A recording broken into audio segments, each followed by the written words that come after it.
You come into this world not with a bang, but with a suffocating silence that follows you for the rest of your life. You are born into a wizarding family, surrounded by the crackle of apparitions and the bubbling of potions. Your parents look at you with hope in their eyes, waiting for the first accidental spark of magic. They wait for a floating toy, a changing color, a shattered glass.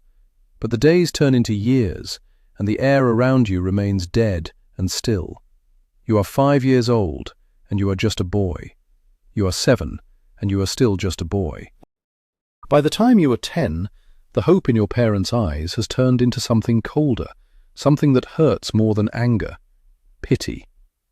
The year is roughly 1951, and the owl does not come.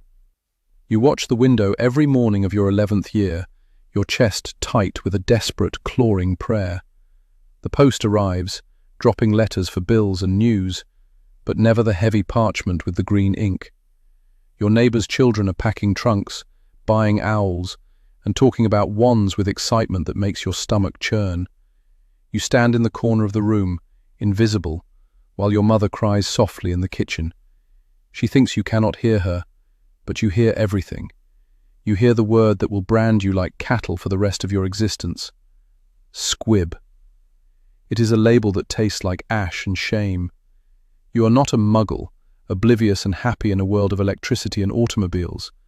You are something far worse: a magical mistake.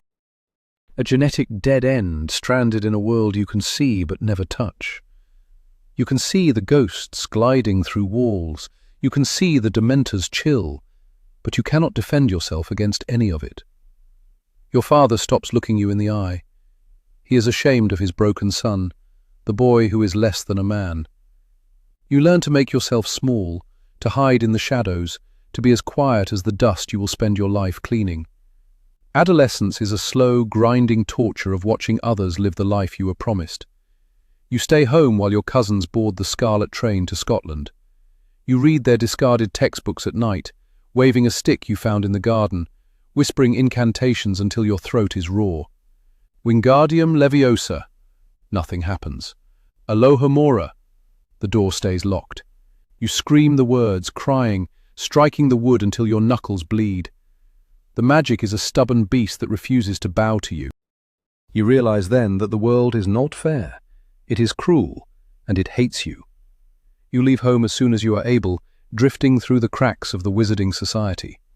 You cannot work at the ministry, you cannot play Quidditch, you cannot even brew a proper potion without a wand to stabilize it. You take the jobs nobody wants, the filthiest tasks in the darkest corners of Nocturne Alley.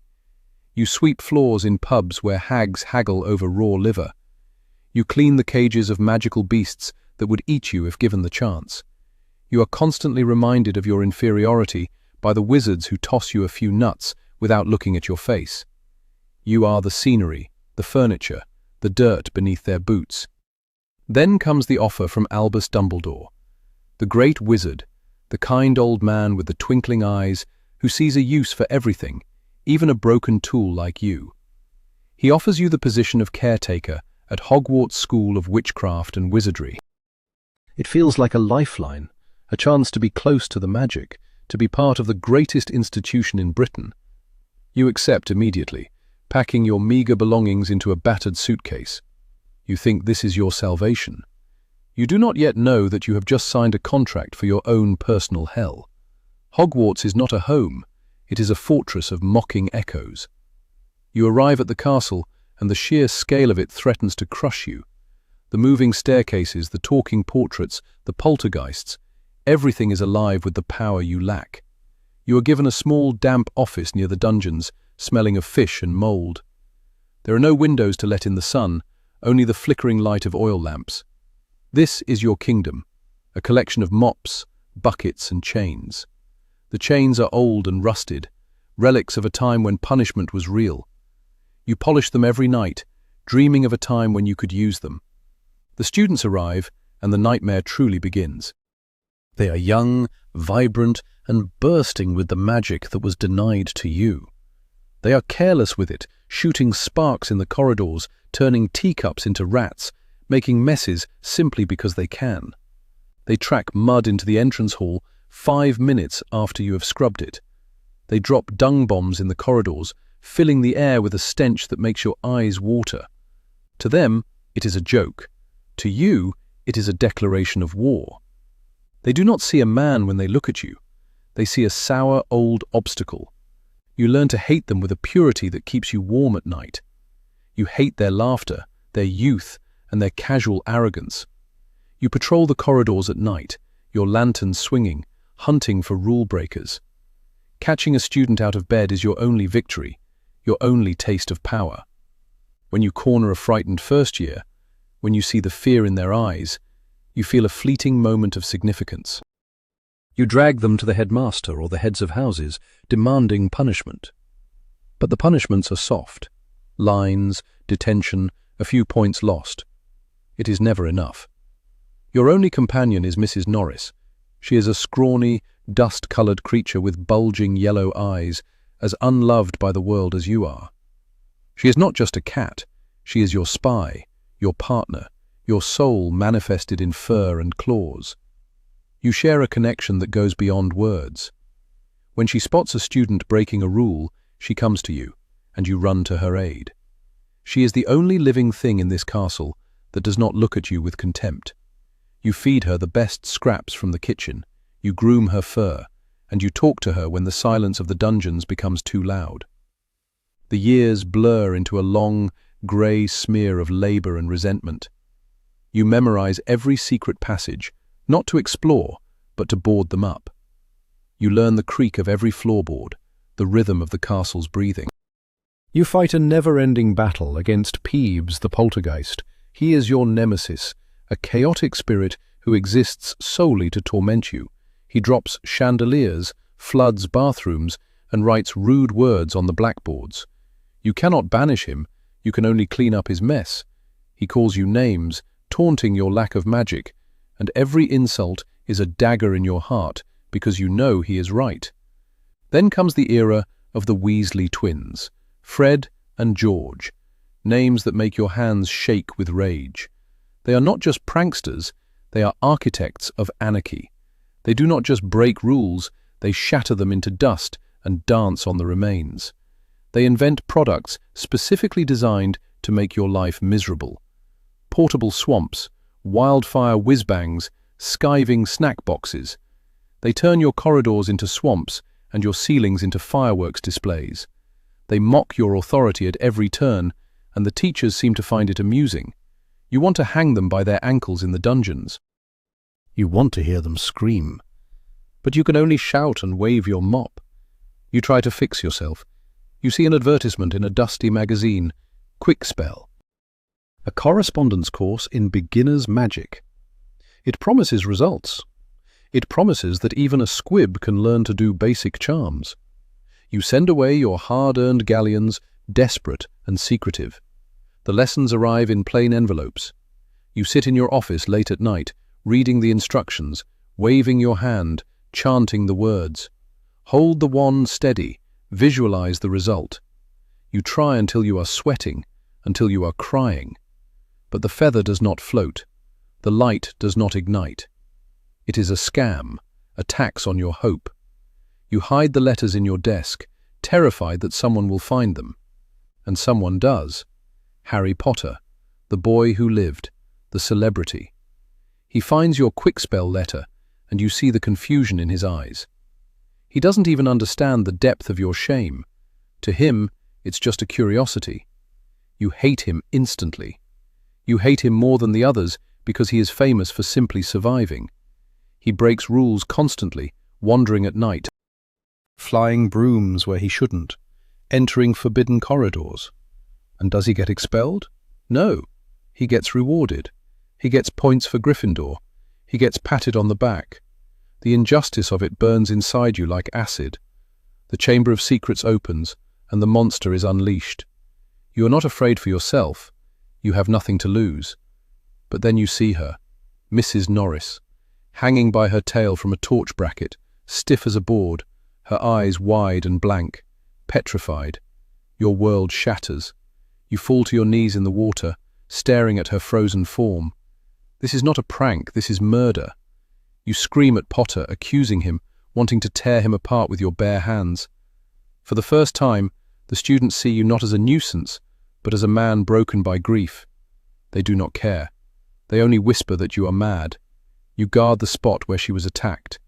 You patrol with a ferocity that surprises even you. You want blood. You want the heir of Slytherin caught and executed. During this time, you realize how little you matter to the faculty. They tolerate you, but they do not respect you. Dumbledore speaks calmly. Snape sneers. McGonagall looks down her nose. They are discussing ancient magic and dark artifacts, and you are just the man expected to mop up the water on the floor. You are in the center of the storm, yet you are completely outside the circle of power. When Mrs. Norris is finally cured, you weep. You hold her frail body against your chest, burying your face in her fur. It is the only moment of pure joy you have had in decades. She purrs, and the sound stitches your heart back together. But the bitterness remains. You saw how vulnerable you are. You saw that without magic, you cannot even protect the one thing you love. You vow to be harsher, stricter. If you cannot use magic to enforce order, you will use fear. You petition the headmaster for the restoration of old punishments, the thumbscrews, the whipping. They deny you, of course. They are too soft. Then comes the year of Dolores Umbridge, a woman in pink who smells of sickly sweet perfume and absolute authority. The students hate her. The teachers despise her. But you worship her. She is the first person in 50 years who understands the value of discipline. She sees the chaos of Hogwarts not as charming, but as a disease that needs to be cured. She appoints you as her enforcer. For the first time, you are on the winning side. You are not just the caretaker, you are the arm of the High Inquisitor. She gives you permission to do what you have always dreamed of. You nail the educational decrees to the wall, each hammer strike a blow against the anarchy of the students. No music, no gathering, no breathing without permission. You patrol the corridors with a smile on your face. You catch students, and this time there is no escape. Umbridge does not give them lines, she uses the black quill. You see the red marks on the back of Potter's hand, and you feel a dark, twisted satisfaction. Finally, someone is paying the price. Finally, the rules matter. You help her hunt down Dumbledore's army. You watch the walls, you smell the air for treachery. When the Weasley twins unleash their swamp and fly away, leaving a hole in the school's authority, you are devastated. But you are also given a task. You are the one who has to punt the students across the swamp. You are the one cleaning up their fireworks. Even in your golden age, you are still the servant. Umbridge relies on you, yes, but she does not respect you. To her, you are a useful dog. But a dog is better than a rat. When Umbridge is driven out, your power evaporates instantly. Peeves chases her from the castle, whacking her with a walking stick, and the students cheer. You stand in the entrance hall, watching her go, and you feel the old grey weight settle back onto your shoulders. The decrees are torn down. The chaos returns. Dumbledore is back, with his twinkling eyes and his tolerance for disorder. You return to your dungeon office to the smell of fish and mould. You polish the chains again, whispering to Mrs. Norris that their time will come again. One day. The war comes to Hogwarts. The dark clouds gather, and the castle becomes a fortress once more. But this time, it is different. The Death Eaters are not schoolboys playing pranks, they are killers. You see the fear in the students' faces, real fear this time. You are told to help evacuate the younger ones. You shout at them, herding them like sheep, terrified and angry. You are a squib in the middle of a wizarding war. A single stray curse could end you, and you wouldn't even be able to block it. You are running through the corridors, Mrs. Norris in your arms, as the stone walls explode around you. The Battle of Hogwarts is a blur of noise and light. Green flashes, red jets, crumbling masonry. You hide in the shadows, clutching your mop like a weapon, though you know it is useless. You see giants smashing the courtyard. You see spiders the size of cars swarming into the hall. This is the magic you envied all your life, and now it is here to destroy everything. You see students fighting children you yelled at for muddy shoes are now dying on the flagstones. You feel a strange, hollow sensation. Is this what it means to be a wizard? To die violently for a cause? When the silence falls, the castle is a ruin. The great hall is lined with bodies. You walk among them, your feet crunching on broken glass and rubble. You see Fred Weasley, the boy who tormented you, who turned your life into a joke. He is lying there, pale and still. He will never laugh again. He will never set off another firework. You stare at him, waiting for the satisfaction, for the feeling of victory. But it doesn't come. Instead, there is just a cold, empty pit in your stomach. The silence is too loud. The castle is too dead. The cleanup begins. The heroes celebrate, the mourners cry, but the dust still needs to be swept. That is your job. While they hug and recount their bravery, you pick up a broom. You start with the entrance hall. You sweep away the stone dust, the shattered glass, the dried blood of friends and enemies. Nobody offers to help you. They are too busy being survivors. You are just Filch. You are the background character who resets the stage for the next act. You work until your hands are blistered, until your back screams in agony. Harry Potter defeated the Dark Lord. The world is saved. But your world has not changed. You are still a squib. You are still the caretaker. The students will return in September. New faces, new pranksters, new mud. The cycle will begin again. You look at the restored castle, shining in the sunlight, and you feel nothing but exhaustion. You are an old man now. Your hair is thinning, your skin is like parchment, and your rheumatism flares up when it rains. You retreat to your office. Mrs. Norris jumps onto your desk, purring, vibrating against the wood. You look at her, and she looks at you. You open the drawer and pull out the old Quickspell letter. The ink is faded, the paper yellowed. You look at it for a long time. Then, with a trembling hand, you crumple it up and throw it into the fire. You watch it burn, the flames turning green for a second before dying down to orange ash. The dream is dead. It was always dead. You pick up your lantern. It is night. The corridors are dark, and there might be students out of bed. It is time to patrol. It is time to hunt. You step out into the hallway, your shoes clicking on the stone. "Sniff them out, my sweet," you whisper to the cat. She bounds ahead, her eyes glowing in the gloom. You follow her, a shadow chasing shadows. This is not a life of glory. It is not a life of magic. It is a life of dust and hatred. But it is your life, and you will live it until the last speck of dirt is gone. Welcome to the dungeons, Argus. There is work to do.